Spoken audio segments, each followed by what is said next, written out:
kiss for you.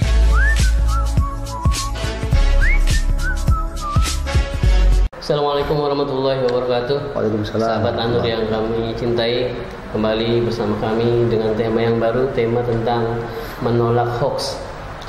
Kita suka muncullah di HP kita bagaimana berita-berita itu begitu masuk sehingga kita dengan mudah nge-share lagi kemana-mana.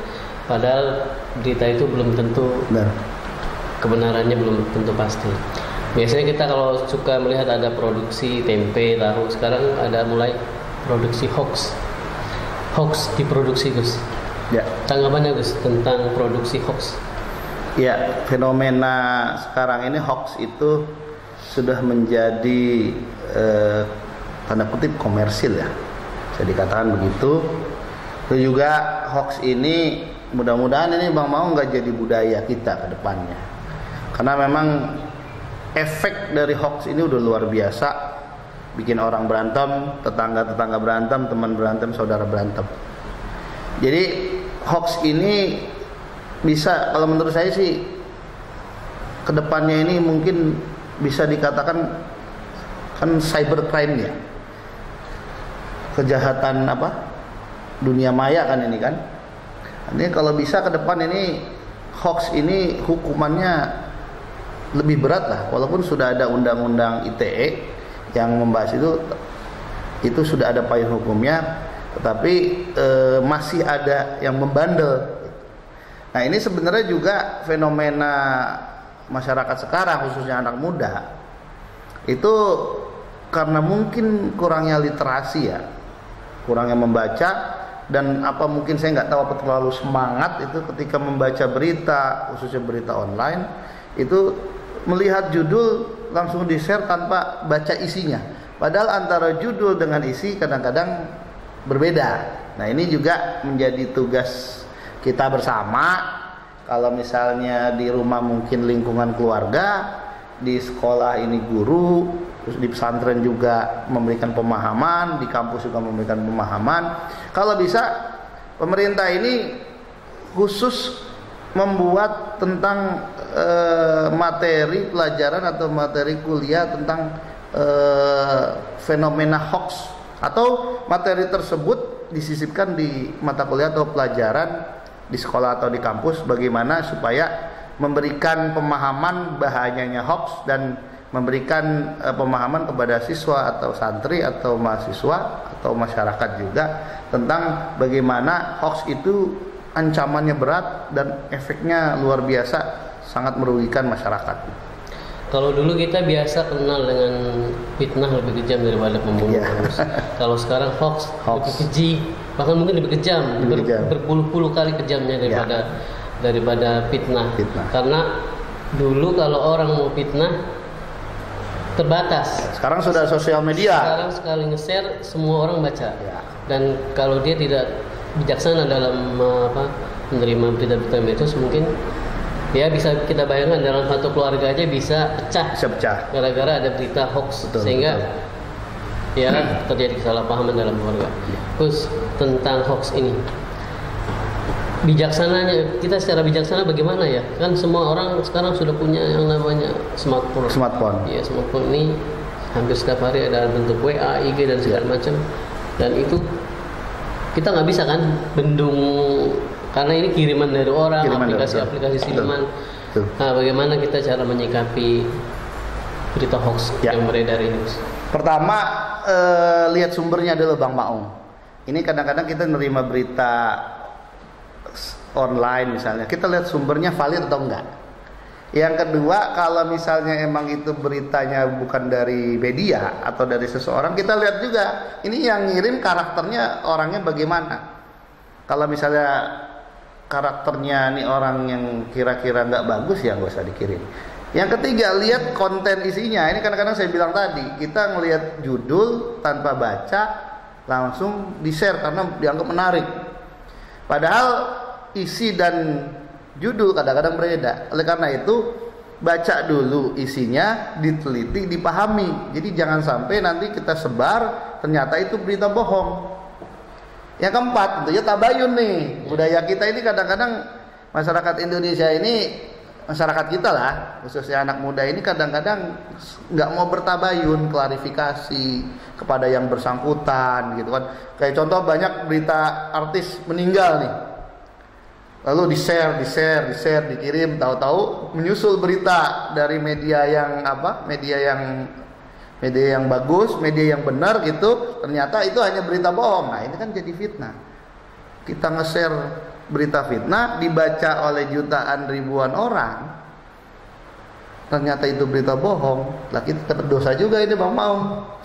Dan sekarang ini banyak yang kantor-kantor berita atau media-media yang valid ya, yang media nasional, tapi ternyata ikut terlibat dalam memproduksi berita hoax. Misalkan dalam waktu 15 menit dia munculkan satu judul, 15 menit kemudian ganti judul. Karena mungkin ada yang menegur atau segala macam.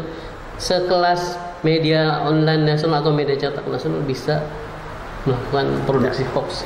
Makanya saya bilang tadi, selain lihat sumber, kita juga teliti isinya. Kita teliti isinya, baru kita tabayun, kita lihat klarifikasi benar atau enggak. Klarifikasi itu bisa langsung ke orangnya. Kalau kita nggak kenal, ya kita lihat di situasi di lapangan. Kalau ketiga atau keempat itu tidak kita bisa penuhi, ya udah kita diem aja lah. Kita baca hanya sebatas untuk pengetahuan kita aja, tapi jangan ditelan mentah-mentah lah kira-kira gitu. Stop di kita aja. Gak usah di-share kalau kita merasa kurang paham ini, tidak usah di-share. Betul. Tapi Bang Maung, saya kira kita sebagai orang dewasa lah, kita sebagai masyarakat Indonesia kan cerdas-cerdas nih. Masyarakat kita cerdas-cerdas. Saya kira baca dan ngeliat berita itu, kalau misalnya memang itu sekiranya itu berita bentuknya agitasi, hasutan dan lain-lain, saya kira kita udah paham lah. Yang begitu itu nggak usah di-share lah.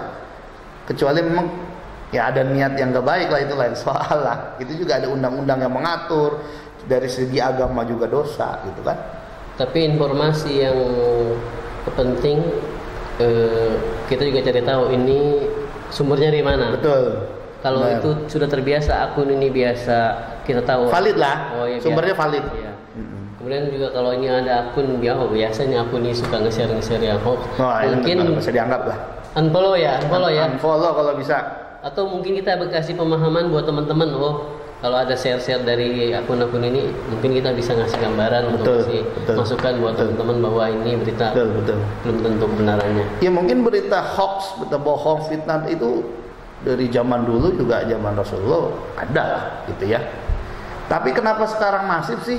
Ya karena sudah ada fasilitas teknologi informasi yang menjembatani, sudah ada sosial media. Sekarang anak SD aja punya sosial media kan.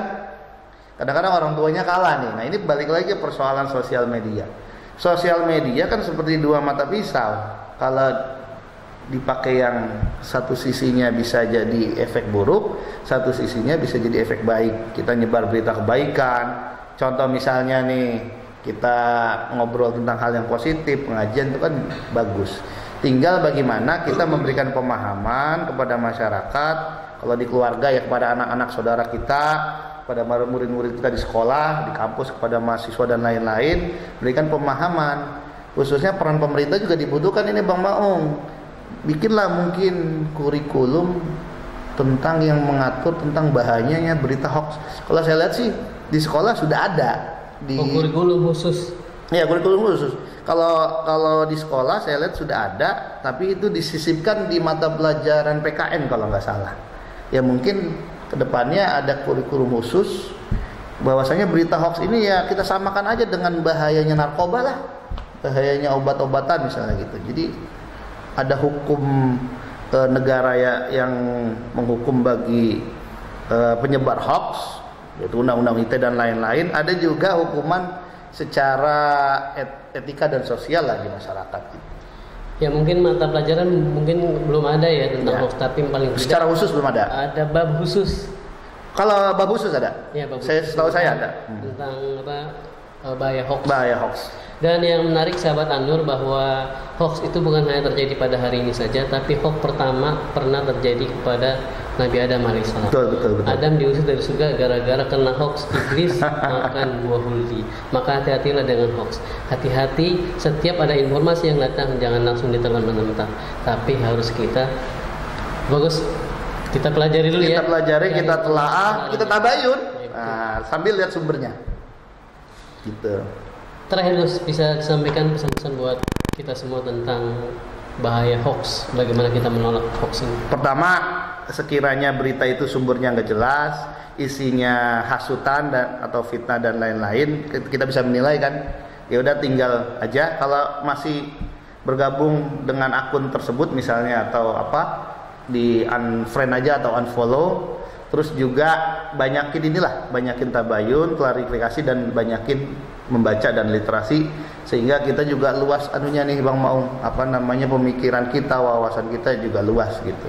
Saya yakin begini, makin tinggi wawasan seseorang, saya yakin juga mereka juga agak bisa menyaring berita lah, khususnya berita fitnah. Dan terakhir, perbaiki diri dari dalam, dari hati, dari akhlak kita.